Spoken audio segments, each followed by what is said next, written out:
Meus queridos, a paz do Senhor, estamos com muita alegria aqui na Academia de Pregadores para estudar a quinta lição desse terceiro trimestre de 2017. A lição de número 5, do dia 30 de julho de 2017, vai falar sobre a identidade do Espírito Santo. O texto áureo está na primeira carta de Paulo aos Coríntios, capítulo 3, e o versículo 16, que diz o seguinte: não sabeis vós que sois o templo de Deus e que o Espírito de Deus habita em vós? A verdade prática nos diz que cremos que o Espírito Santo é a terceira pessoa da Santíssima Trindade, Senhor e vivificador, que convence o mundo do pecado, da justiça e do juízo, regenera o pecador e que falou por meio dos profetas. Objetivo geral: mostrar que o Espírito Santo é a terceira pessoa da Santíssima Trindade e que ele convence o mundo do pecado, da justiça e do juízo. Objetivos específicos: compreender quem é o Espírito Santo. Segundo, mostrar a divindade do Espírito Santo à luz da Bíblia. E terceiro, apresentar os atributos da divindade.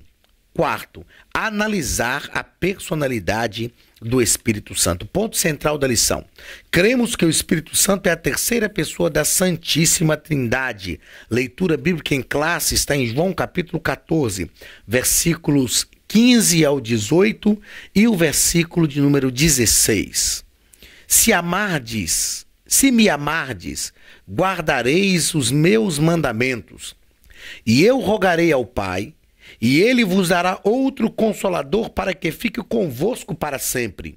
O Espírito da verdade, que o mundo não pode receber porque não o vê nem o conhece, mas vós o conheceis, porque habita convosco e estará em vós. Não vos deixarei órfãos, voltarei para vós. Mas aquele Consolador, o Espírito Santo que o Pai enviará em meu nome,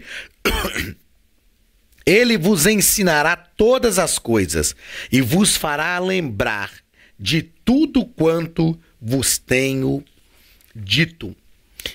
Permita-me chamar a atenção para a verdade prática que nos diz que cremos que o Espírito Santo é a terceira pessoa da Santíssima Trindade. Nós vamos repetir o que já falamos aqui, que essa terceira pessoa que não pode ser encarada como uma questão hierarquizada. Não é que que o Espírito está submisso ao Filho e submisso ao Pai. Não existe essa submissão. O que existe aqui falamos isso e é preciso falar exaustivamente para que haja uma compreensão perfeita disso, para que a gente não incorra em riscos heréticos, em relação à Trindade, à triunidade divina. Não há uma submissão, há uma pessoalidade, ações distintas em prol de um só objetivo, que é o objetivo de Deus, o objetivo do Pai. Introdução da nossa lição. A formulação da doutrina pneumatológica aconteceu tardiamente na história da Igreja, na segunda metade do século IV. Repito algo que eu já disse aqui duas lições anteriores: o concílio só atribuiu ao Espírito Santo aquilo que ele já era, a divindade que ele já tinha. Não foram as decisões dos concílios que fizeram com que o Espírito Santo fosse realmente parte integrante da Trindade. Os concílios, as análises dos concílios reconheceram isso. Tardiamente isso aconteceu, só na metade do século IV. Mas o importante é que aconteceu. Primeiro ponto, o Espírito Santo. Primeiro parágrafo, a revelação divina. Então a Bíblia mostra que a revelação divina foi progressiva. Já tratamos disso aqui também. Eu disse e repito, eu chamo a revelação de Deus de funil ao contrário. É uma revelação progressiva. Então, o profeta Oséias nos fala disso, Conheçamos e prossigamos. E tem um texto que diz conheçamos, tem uma versão, aliás, que diz conheçamos e esforcemo-nos por conhecer ao Senhor. quanto mais eu quero conhecer a Deus, mais Deus se revela. E quanto mais ele se revela, mais eu sou levado a conhecê-lo. Então, o Antigo Testamento manifestou claramente o Pai, deixou o Filho de forma obscura, porque a ênfase trinitária para o Antigo Testamento era para o Pai. O Novo Testamento manifestou o Filho e o Espírito ficou de forma obscura, não porque ele não estava, mas porque a ênfase do Antigo Testamento era para o Filho.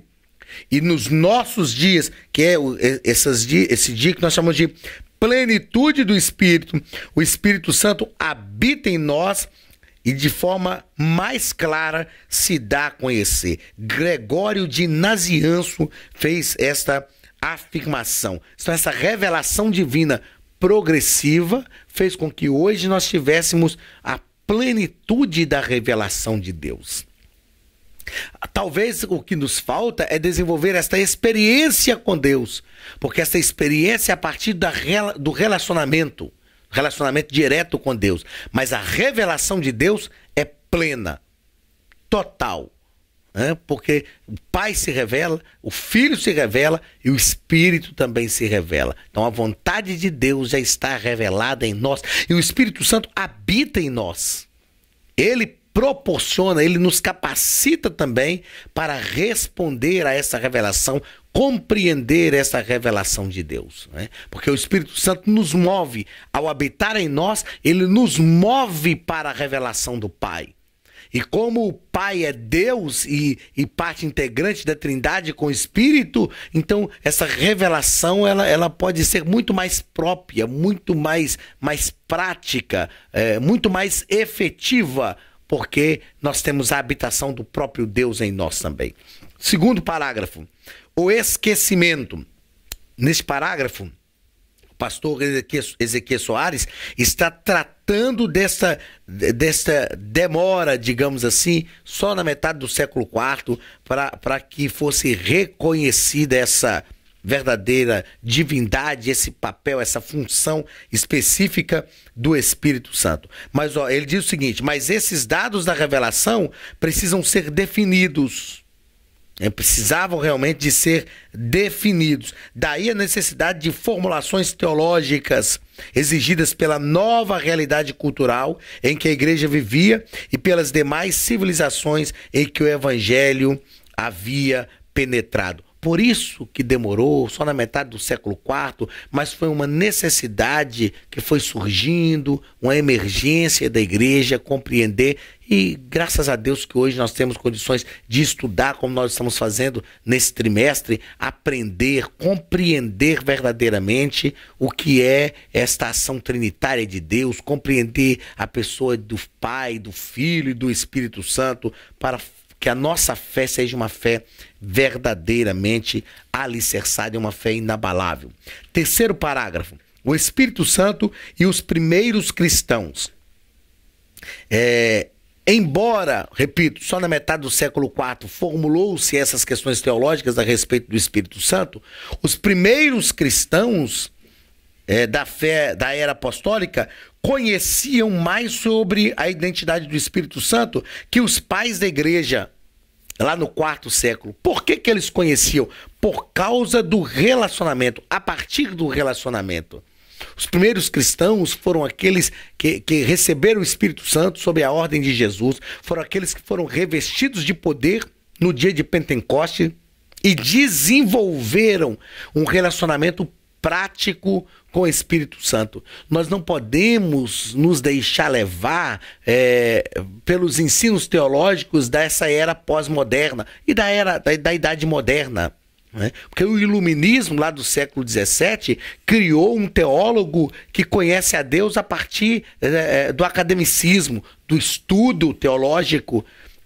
E é importante estudar, é isso que nós estamos fazendo aqui. Mas mais importante do que isso é ter um conhecimento pessoal, uma relação pessoal com o Senhor Jesus, com o Espírito Santo, uma relação pessoal com o Pai. E os crentes da igreja primitiva tinham essa relação. Embora não tivessem embora não tinham esse estudo teológico, acadêmico, como a Academia de Pregadores nos proporciona hoje, mas eles tinham um relacionamento pessoal com o Senhor Jesus, um relacionamento pessoal com o Espírito Santo. Então essa era a relação dos crentes da era apostólica. Segundo parágrafo, a divindade do Espírito Santo à luz da Bíblia. A divindade declarada. Primeiro que ele é chamado de Espírito Santo, e isto aponta para a sua divindade. Deus e o Espírito Santo são a mesma, estão juntos na mesma divindade. Ele é o Espírito de Deus. A Bíblia diz que no princípio criou Deus os céus e a terra era sem forma vazia, e o Espírito de Deus se movia sobre a face das águas. Então, o próprio texto bíblico está fazendo aí uma das primeiras alusões ao Espírito Santo, mostrando que ele já estava com Deus desde o princípio, apontando para esta divindade. A Bíblia o chama de Espírito de Deus e de Espírito do Senhor. Assim como nós falamos na lição passada, que Cristo participa dessa divindade com o Pai, ele está unido nessa mesma divindade com o Pai, o unigênito, né? Aquele que tem a mesma essência, assim também o Espírito Santo. Segundo parágrafo, a divindade revelada, ele é chamado de Espírito de Jesus, de Espírito de Cristo, Espírito, é chamado ele de Espírito do seu Filho. A Bíblia deixa isso muito claro.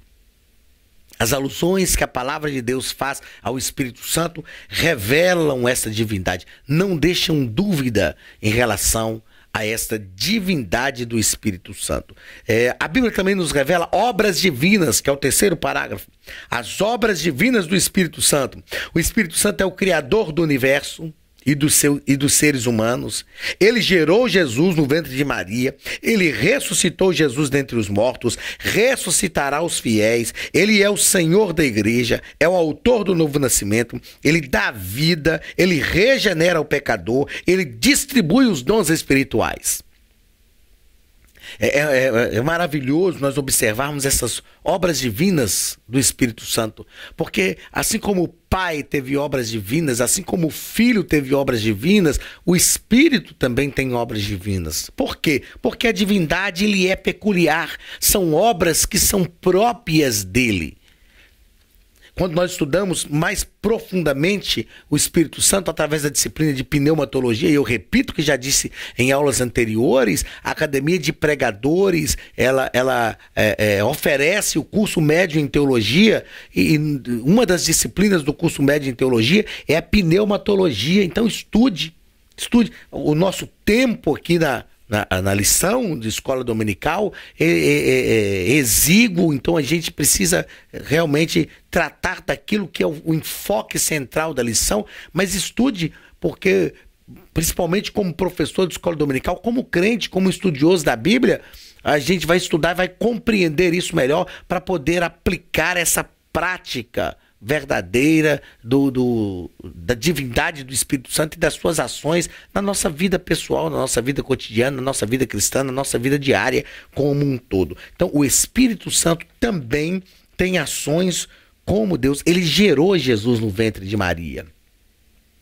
É ele quem convence o homem do pecado, da justiça e do juízo. É a ação do Espírito em relação à salvação. Se o Pai projetou, se o Filho se entregou, o Espírito convence. E assim planifica-se a obra da salvação com a ação trinitária, porque ele também é Deus. Terceiro ponto, os atributos da divindade.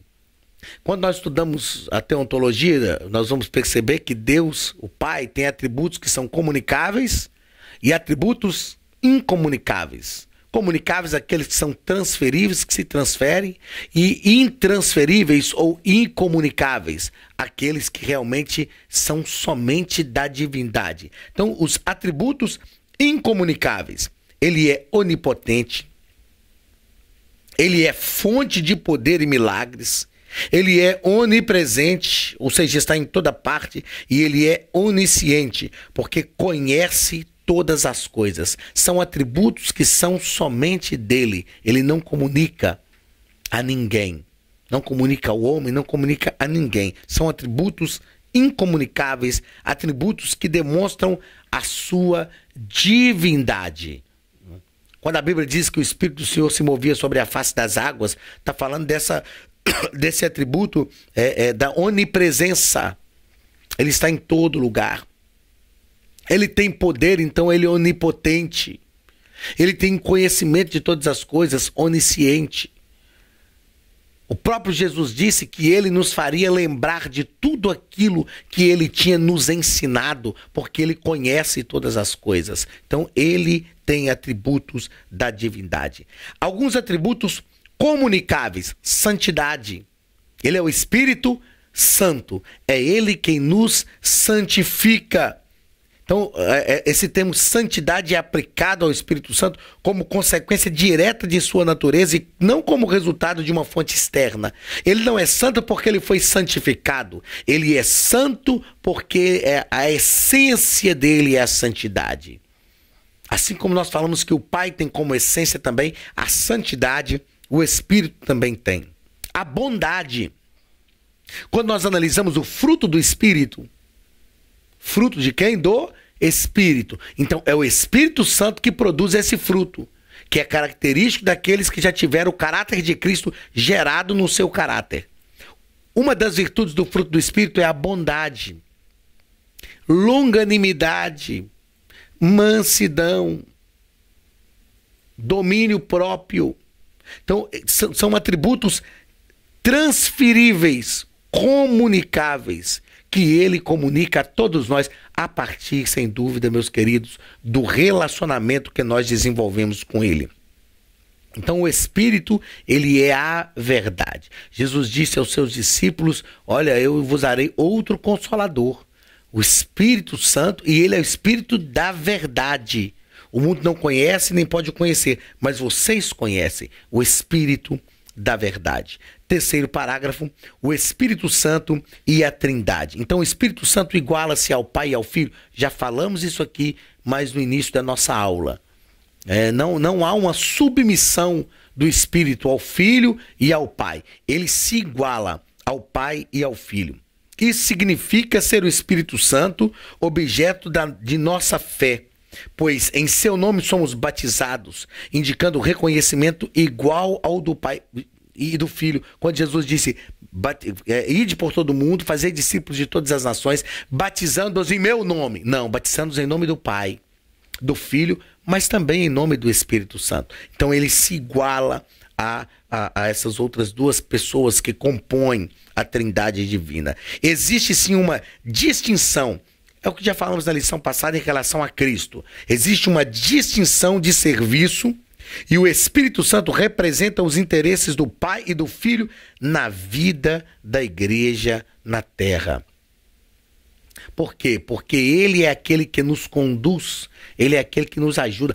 Paulo, ao escrever sobre essa prática do Espírito Santo, a ação prática do Espírito Santo na vida da igreja na terra, ele diz: olha, nós não sabemos nem pedir como nos convém, mas o Espírito intercede por nós com gemidos inexprimíveis. Ele nos ajuda nas nossas fraquezas, ou seja, ele está conosco, ele nos fortalece, ele está presente, ele representa os interesses do Pai na vida da igreja na terra. É ele quem está preparando, adornando a noiva do Cordeiro. É ele quem está fazendo isso, porque ele está unido também ao Pai. É a sua ação, é a sua atitude nessa ação trinitária de Deus para nos salvar, porque a ação de Deus para nos salvar, ela é trinitária. Repito uma última: Deus sempre age trinitariamente. Então o Pai já teve a sua ação, o Filho já teve a sua ação, o Espírito está atuando. Não é que o Pai já teve a sua ação e agora está longe, distante, não. Não é que o Filho teve a sua ação e está longe, distante, não. É uma ação trinitária. Deus sempre age trinitariamente. Quarto e último ponto da nossa lição: personalidade do Espírito Santo. Como é que o Espírito Santo aqui é representado então como uma pessoa? Ele é realmente pessoal. Primeiro, é importante nós falarmos que ele tem vontade, ele tem intelecto e tem emoções. Isso faz parte da personalidade do Espírito Santo. Então, as faculdades da personalidade. Há nele elementos constitutivos da personalidade. Como eu acabei de dizer, intelecto, inteligência, ele tem emoção, ele tem sensibilidade, ele também possui vontade. As três faculdades, intelecto, emoção e vontade, caracterizam a personalidade. A Bíblia nos diz assim: não entristeçais o Espírito Santo, no qual estáis selados para o dia da salvação. Ora, se ele se entristece, ele também se alegra. A Bíblia diz assim: não extinguais o Espírito Santo, ou seja, não faça com que ele saia de perto de vocês. Se ele sai, ele também se aproxima. O Espírito Santo tem atitudes, tem ações em relação ao seu povo, em relação à sua igreja. Ele se move, ele nos move, ele faz com que nós tenhamos atitudes, ele nos leva a uma ação. Lá em Marcos, no capítulo 1, quando os discípulos perguntaram a Jesus: é este o tempo em que restaure o reino a Israel? Os discípulos tinham uma visão só humana do reino de Deus. Eles estão perguntando a Jesus: vai ser agora que o Senhor vai tomar o domínio de Roma, vai tomar o governo de Roma, vai ser agora que nós vamos começar a governar o mundo? Aí Jesus diz: não vos preocupeis com os tempos ou épocas que o Pai reservou pela sua exclusiva autoridade. Aí ele diz: mas recebereis poder. Quando isso vai acontecer? Ao descer sobre vós o Espírito Santo.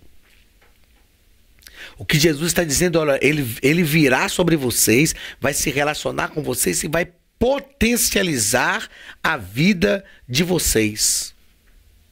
E ser-me-eis testemunhas, tanto em Jerusalém como em toda a Judéia, Samaria e até aos confins da terra. Então, o Espírito Santo é quem nos capacita. Quando a Bíblia fala, citei agora há pouco o texto que Paulo diz que ele intercede por nós com gemidos inexprimíveis, é porque ele se relaciona conosco. E para entender uma pessoa, só outra pessoa consegue fazer isso. Porque é preciso que haja uma relação de conhecimento, de comunhão. Então, quanto mais nós nos relacionamos com o Espírito Santo, mais ele nos conhece, mais nós o conhecemos, mais nós desfrutamos de comunhão, mais ele comunga conosco, então mais ele nos direciona. Mas ele vai nos impulsionando, gerando em nós a vontade do Pai. É impossível que a vontade do Pai, o desejo por Deus, seja gerado em nós por nós mesmos. O Espírito Santo é que promove isso na nossa vida. E esta é uma das faculdades da personalidade do Espírito Santo. O agir em nós. Com a sua sensibilidade, com a sua maneira de ser, ele vai trabalhando realmente na nossa vida. Segundo parágrafo deste quarto ponto, as reações do Espírito Santo. Então, outra prova dessa personalidade do Espírito Santo é que ele reage a certos atos praticados pelo ser humano. Pedro, olha, obedeceu ao Espírito Santo. Ele reage a certos atos, assim como nós reagimos. Nós reagimos às atitudes das pessoas. Então Pedro obedeceu. Ananias e Safira mentiram ao Espírito Santo. E o Espírito Santo reagiu. A Bíblia diz que Ananias mentiu, morreu. Depois Safira veio e mentiu também, morreu. E Pedro disse: olha, vocês não estão mentindo a homens, vocês estão mentindo ao Espírito Santo. Os judeus sempre resistiram ao Espírito Santo. Estevão falou disso. O escritor aos Hebreus fala disso também. Se hoje ouvirdes a voz do Senhor teu Deus, não resistais ao Espírito do Senhor como os vossos pais resistiram no deserto. Então eles resistiram. A gente só resiste a alguém que é uma pessoa. Ah, mas o Espírito Santo é fraco a ponto de nós conseguirmos resisti-lo? Não, o Espírito Santo é uma pessoa. E um princípio máximo entre as relações das pessoas é o respeito. Respeito. Não há nenhuma relação se não há respeito. Se o respeito não existir entre as relações, não há como se relacionar. E o Espírito Santo respeita a nossa vontade, respeita as nossas emoções, porque ele tem personalidade, então ele sabe o que é isso, o que são vontades, emoções, e ele respeita também a nossa personalidade. Nós precisamos nos abrir a esta relação, nos abrir ao Espírito Santo.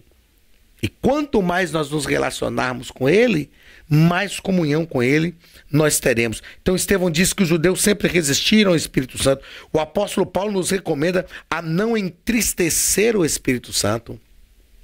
Então esta é uma reação do Espírito Santo. Ele se entristece, ele se alegra, ele ri, ele chora, ele geme. A Bíblia diz que ele intercede com gemidos inexprimíveis. Os fariseus blasfemaram contra o Espírito Santo. O que é a blasfêmia contra o Espírito Santo? É atribuir as obras do Espírito a demônios. E Jesus alertou os fariseus. Eles sabiam o que estavam fazendo. Essa blasfêmia do Espírito Santo é atribuir de forma consciente. Eu não estou falando aqui aquelas pessoas que sem conhecimento, e na verdade deveriam ficar caladas, porque quando a gente não conhece sobre o assunto, a melhor coisa que a gente tem que fazer, é se calar. Não, aquelas pessoas que ficam, isso aí não é obra de Deus, isso é da carne, isso aí é do diabo, mas as pessoas falam sem conhecimento. No caso da blasfêmia, não. Os fariseus, aqui no caso da blasfêmia, tinham consciência e atribuíram conscientemente as obras do Espírito a Satanás. Isso é blasfemar contra o Espírito Santo. Atribuir as obras do Espírito ao diabo. Os cristãos são batizados em nome do Espírito Santo. E de fazer discípulos de todas as nações, batizando-as em nome do Pai, em nome do Filho e do Espírito Santo. Então o Espírito Santo tem uma ação, uma atitude em relação à igreja. Ele é aquele que nos redime, ele é aquele que nos ajuda, ele é aquele que faz com que o projeto de Deus, que a obra salvífica, realmente se efetive. Esse é o termo. Ele é aquele que efetiva a obra da salvação na nossa própria vida. Na conclusão, o pastor Ezequiel Soares nos coloca aqui a frase que se refere ao Espírito Santo como terceira pessoa da Trindade se deve ao fato de seu nome aparecer depois do Pai e depois do Filho na fórmula batismal. E de fazer discípulos de todas as nações, batizando-as em nome do Pai, em nome do Filho e do Espírito Santo. E aí nós falamos, ele é a terceira pessoa da Trindade. Então, somente por causa dessa visão, né?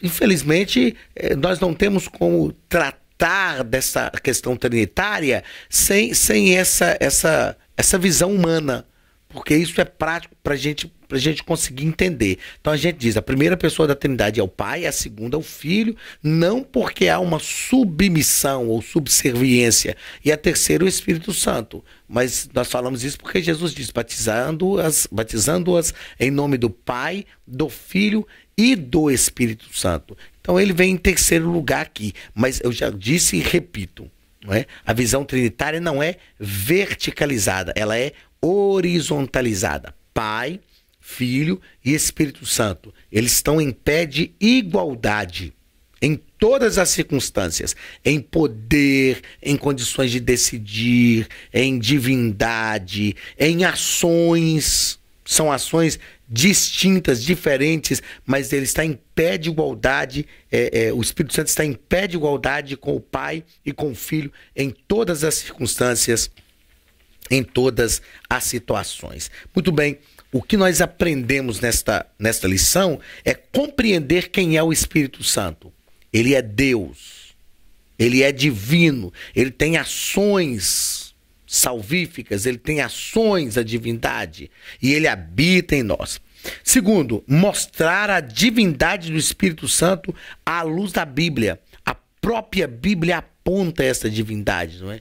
A própria Bíblia mostra esse Espírito Santo como Deus, se chama de Santo, Espírito do Senhor, Espírito da verdade, Espírito da justiça, então é o Espírito do Filho, Então mostra essa divindade. Terceiro, apresentar os atributos da divindade. Nós mostramos aí onisciência, onipresença, onipotência, né? Pleno conhecimento de todas as coisas. O Espírito Santo tem esses atributos. E analisar a personalidade do Espírito Santo. Ele tem vontade, intelecto e emoções. Ele intercede, ele geme, ele chora, ele se alegra. O Espírito Santo move. Então, ele tem também esses atributos da sua personalidade. Ele é uma pessoa que faz parte dessa trindade, a terceira pessoa da trindade, e repetindo, sem nenhuma intenção hierarquizada, sem nenhuma intenção de menosprezar a ação, a atitude do Espírito Santo, né? Que Deus te abençoe. É muito bom ter a sua presença mais uma vez conosco, tratando sobre a identidade do Espírito Santo. Sem dúvida nenhuma, não obstante tratar sobre essa identidade do Espírito Santo, desenvolva um relacionamento com Ele. Você pode orar a Ele, clamar a Ele, que Ele está pronto a te ajudar.